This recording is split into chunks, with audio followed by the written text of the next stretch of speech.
Hello and welcome. Thanks for joining me. I haven't made a long form in forever, so please excuse me if this introduction seems a little off because I don't really know how to do this kind of stuff.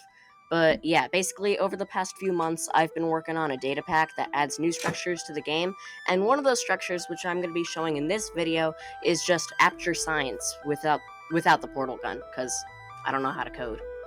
So since this introduction isn't really sounding the best, I'm just gonna get into it. So yeah, bye. In a later video, I will showcase the rest of the structures, but since aperture science is pretty big, I've made it its own video. So there's 4 different types of rooms, but right now let's just talk about the test chambers. If you didn't know, or if you've never played Portal before, a test chamber is basically just a room that has a puzzle, and once you solve the puzzle, then you get to leave the room, and it usually just leads to another test chamber.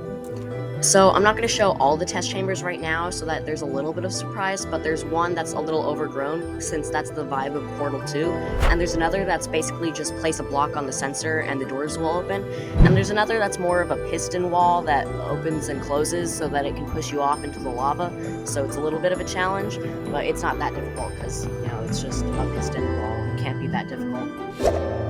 The second type of room is literally just vents and halls. They're really simple. They're 2x1 or 1x1 crawl spaces, and they have little to no decoration. Some of them get a little complicated, like a staircase, but that's literally nothing.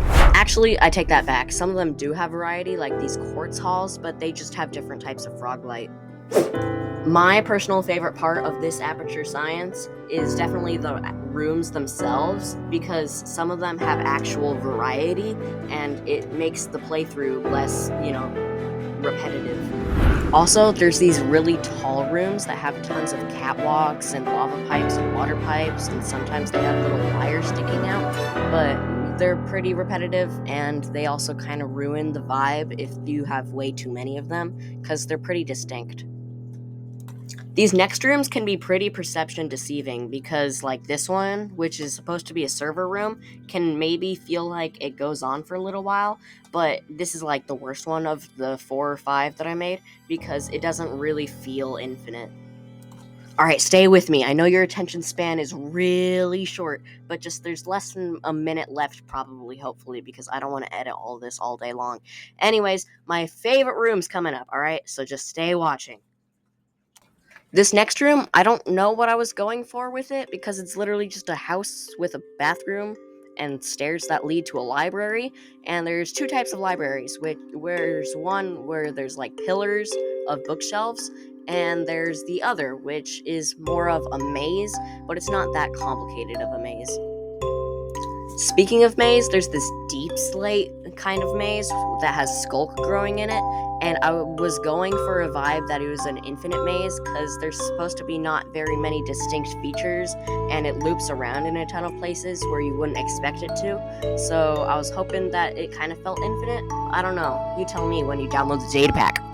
This second to last one is one of my favorites because you can't really tell where any of the walls are, and everything that's glowing kind of just fades without knowing where any of the edges are. Alright, this last one is definitely my favorite because when the day turns to night or when the night turns to day, the lights turn on or off. It's a really cool effect, and I feel like it adds to the authenticity.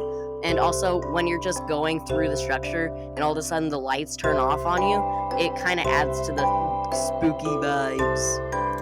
So this next room you won't actually be able to see in the data pack because it was literally too big for Minecraft, so it won't generate when the actual structure is in your world. But as you can see, it's got like catwalks and buildings that are like smashed and broken, and there's also floating platforms that are held up by giant chains. There would also be monoliths in the middle and the sides that would randomly generate, so the room would be different every time you walked into it. It was really cool. But yeah, thanks for watching. There are some rooms that I hadn't showed you because either I haven't built them yet or I just want to keep the uniqueness for when you walk into the structure for the first time. But yeah, thank you, and please subscribe because it really helps out a ton. I know everyone says that, but it really does because I have like no subscribers compared to most people that you probably watch. But yeah, thanks for watching, and subscribe, and yeah. By the way, if you subscribe, then you get first dibs on the data pack when it comes out, so you can download it as soon as possible.